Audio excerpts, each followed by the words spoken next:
So the level of sheer lunacy with this whole PC, woke, I'm offended nonsense, especially as perpetrated by administrators of the public schools in the United States, has reached an entirely new, heightened level of lunacy.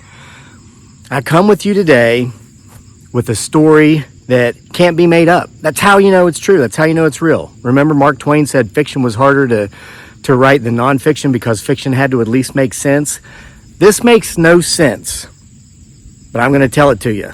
Let me know your thoughts. So, this past weekend, me, my wife, and our son were at a sporting event, okay? We were talking to other parents, some of my son's friends. A couple of the parents actually work in the public school system. One of them is an administrator, okay? No names being given here. So this year, if you followed this channel for a while, you know we are homeschooling our child. We are just done with the lunacy of the public school system. Sending home the questionnaires at the beginning of the year, asking us which pronouns our child prefers. Wow, lowest SOL scores in our part of the state. Wow, spending all this extra time trying to start a teachers union. It's like they don't care about curriculum anymore. Reading, writing, and arithmetic no longer matters. It's pronouns and trying to get more money for people who claim that they don't do what they do for the income. So anyway, we're homeschooling and not sponsored, not being paid to promote this, but we're using K-12 and we're doing the private academy option because you can do it for free.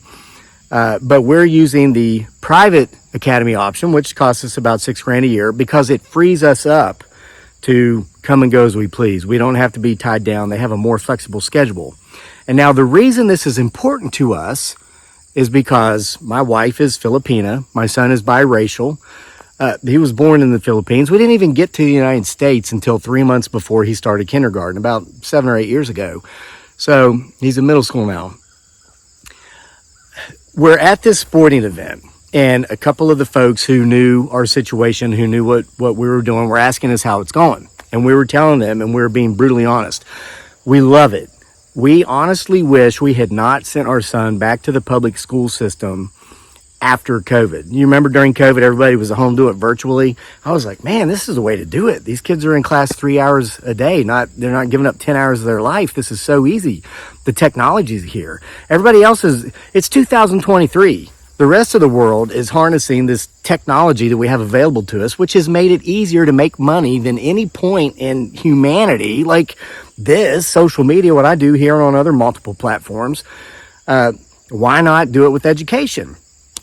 Well, I found out you could. I just didn't look into it too hard. I actually have a sister that is a virtual teacher. She used to do it for public schools, but she got offered way more money to go to a private group and do it. And now she teaches kids all over the country and all over the world from the convenience of her home. So we got our son involved with this year when they took away our busing from us. And we live 40 minutes away from the school, counting traffic, and 2 weeks before school, they let us know, 1,000 families in our part of Central Virginia, that we were not going to be provided busing to get our children to school and to get them back. And this, following the first year, my son had been coming home with questionnaires or being emailed questionnaires about which pronouns they prefer. I'm like, this is it. This level of ridiculousness is I'm finished with it.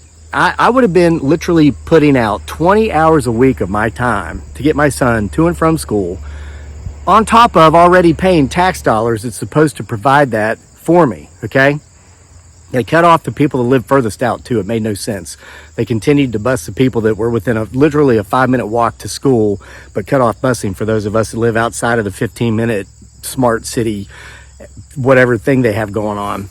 So we went with the private school, the online virtual school. I had no idea it was so easy. I don't have to teach. I'm not a teacher. I'm called a learning coach. I have to make sure my son shows up, takes his virtual classes, and it's just like it was during COVID, and that he spends the time away out of the virtual classes doing a curriculum required based upon the lessons taught.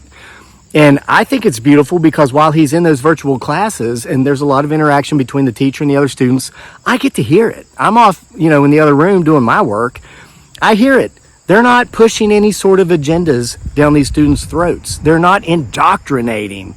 And as a matter of fact, one of the students from a class last week said, who do you guys like better, Biden or Trump? And the teacher said, nope, stop. We are not going there. That has nothing to do with the curriculum we're teaching you. And if you go there again, we will remove you from this class. That's exactly what we wanted. It's what we were looking for. He's learning, reading, writing, arithmetic. Okay? So anyway, we're at this sporting event, this social function, and this administrator, okay, I'm not going to mention a name, I'm not even going to mention a gender, who knows, I'd probably offend them if I did anyway, but this individual asked me when she overheard the part about how we were paying $6,000 a year instead of taking the free option so we could come and go as we pleased. And I said, well, our fantasy has always been that once our son finished high school, we were going to move back and forth between here, our beautiful homestead in Central Virginia, and the Philippine Islands, where my wife, and I didn't tell her where my wife's from, well, I didn't say where my son's from. I said to the Philippines where my wife's from. And now that we can come and go as we please, we get to pull in the anchor and leave earlier. We just bought ourselves 7 years worth of time because we get to drag in the anchor and we can go. We're going to spend winters in the Philippines now and come back here for the summers and the falls, go back over there for the winters. This woman looks at me and she says, oh my God, I am so offended. And I said, why? She says, I am offended for your son. I said, why are you offended for my son? She says, your wife's Filipina. I said, well, we know I don't know how she identifies. I would say she, but what do I know? I'm an old soul living in a new world. None of this stuff makes sense to me anymore, right? So I say, yeah, my wife's Filipina. She goes, wow. And for you to refer to your own son as an anchor baby, that is egregious. And then she turns around and she leaves. I look over at the other people we're talking about, and they're like, I look at this woman that I've known not well, but for many years, and I'm like, what's an anchor baby? She goes, you've not heard that term? And I'm like, no, what is it? She says, that's a derogatory term that people who are obsessed with politics on the right give to babies that are born in America to parents or at least mothers who are not in America legally.